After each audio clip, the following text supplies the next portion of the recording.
We're moving on now to simple word groupings. By that I mean common words that come together all the time. Let me write the heading in longhand. Simple word groupings. By groupings, I mean words that naturally go together. So it was a, it would be, I will be, he will be, etc. Things that come together all the time. Initially, when you're looking at word groupings, don't be too ambitious. So only use the common words that naturally come together. So for example, in there, let's look at the two words separately before. In for in, remember the I goes that way as we did last time, and the. When we join the to anything, you'll remember you get rid of the T, drop the T, and just add the H. So in the would look like that. In some text, you'll see it dropped through the line. Either or is correct. So if you're following a textbook, you could see it either way. Personally, I prefer this way, but either is correct. Next, we've got if the. We looked at the indicator I for if, if. When we join it to the, we could do if the, or again, we could get rid of that T and go if the, which is quicker and therefore more favourable.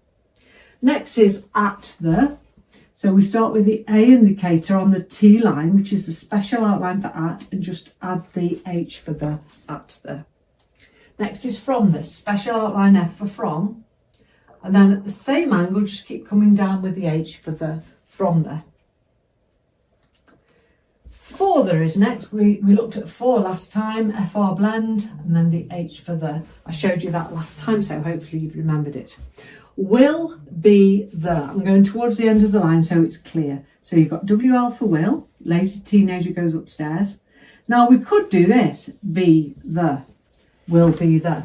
But when we group words together, we usually lose something from the grouping. So what we're going to lose here is the stem of the L. And if these were magnetic shapes, we're going to lift this magnetic shape and put it there. So will become that. And then the H for the will be the. Think of it as a magnetic shape I've moved up. So one consonant, i.e. the L, also being the stem of the B, will be the. You'll get used to these as you practice them. Next is it will be the. So I've got to start with the it. It will be the. Next, we shall have the. So that S for SH that we learned last time, where we used it in words like wish and show, is also the special outline for shall. So that on its own says the word shall.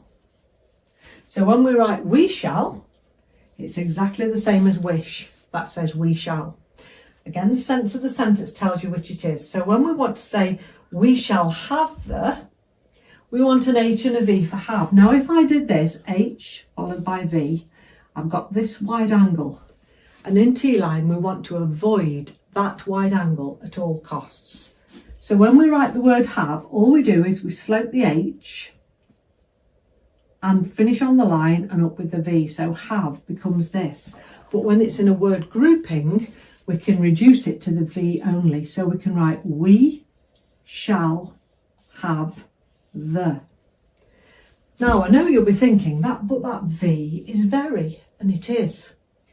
But we don't use it for have when it stands alone. We only use it for have when it's in a grouping. So we shall have, I will have, etc. using the V for have.